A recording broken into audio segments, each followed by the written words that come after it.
Hi, my name is Chuck Reed, and I'm a family leader. And I want to talk to you tonight about what I think is an amazing opportunity. It's an opportunity to connect the Family Leadership Training Institute with locally elected officials across the state of Colorado. First, a little bit about me. I've been blessed. Early in my life, I identified a vocation for myself to work in communities and to work more specifically with governance and helping our communities govern themselves. And I'm passionate about local governance. Over the years, as I've had the opportunity to turn that vocation into a career, and I have had over 28 years of professional career life working in local government in Colorado, I've also had this opportunity to help sculpt local elected leaders with whom I got to work, both formal, who maybe were elected to a city council or a county commission, or informal leaders that worked with community groups. This opportunity that is in front of me is helping connect the Family Leadership Training Institute with that network and group of people that I've had the privilege of working with over the last 28 years. I have just a few facts for you tonight. There is one state of Colorado. Within that state, there are 64 counties.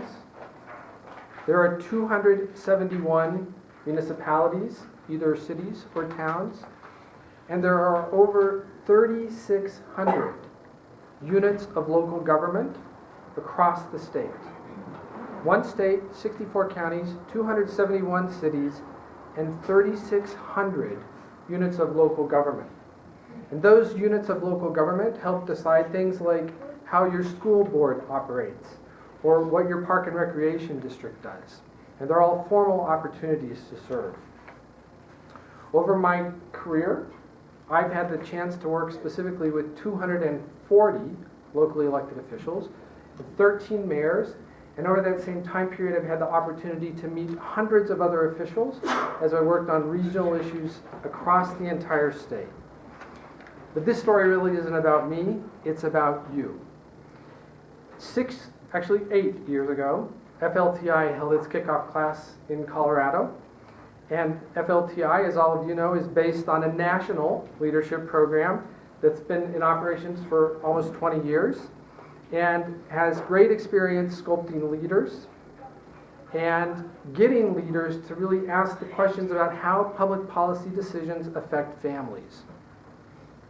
Maybe that is sometimes a strange question, but as I think in context about this year's presidential election, I ask myself, what type of a job are we doing as a society developing leaders that we want in front of us?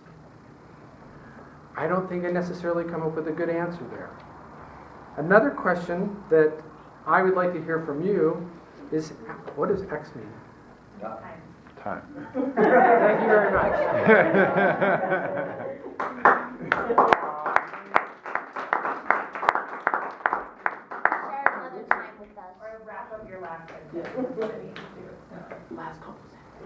Do you have a closing thought?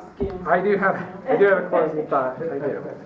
Let me get there though, because that was a long way away. That's all right.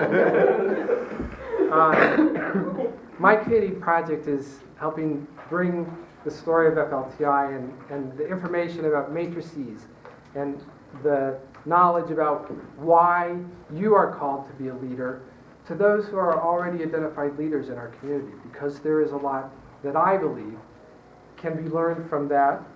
And part of my goal in that is to help broaden the resource base that FLTI can look for as it continues to sculpt leaders. Over 500 graduates in the state of Colorado through this year's class, 500. That's a lot.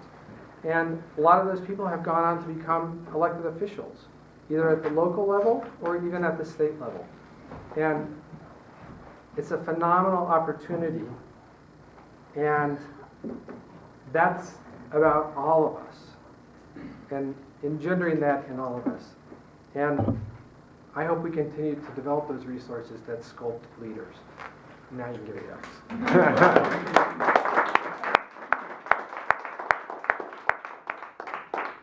this your first time doing this?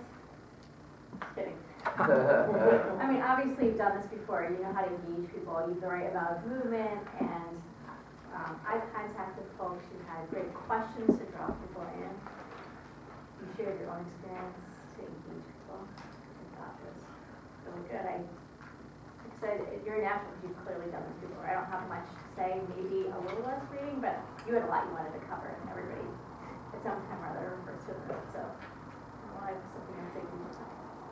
Thank you.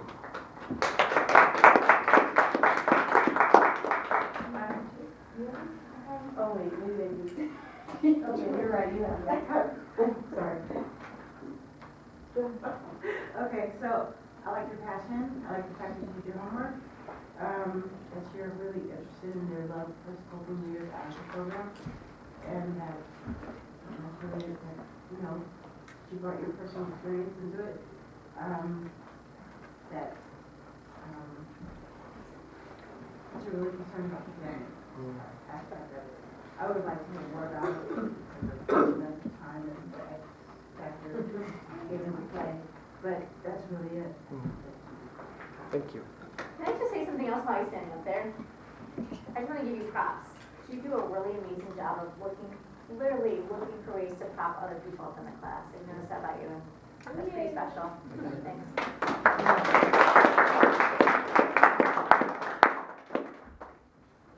So Chuck, I have you, and yes, excellent presentation. You're present, and you know what you're talking about. Your knowledge is that deep. What I would do is, because we do these 3-minute speeches, is make sure it fits into those 3-minute speeches, or time frame, in order to do that elevator speech, and how to bring your point across very succinctly. Although all of us were engaged, we could have listened for another 10 minutes.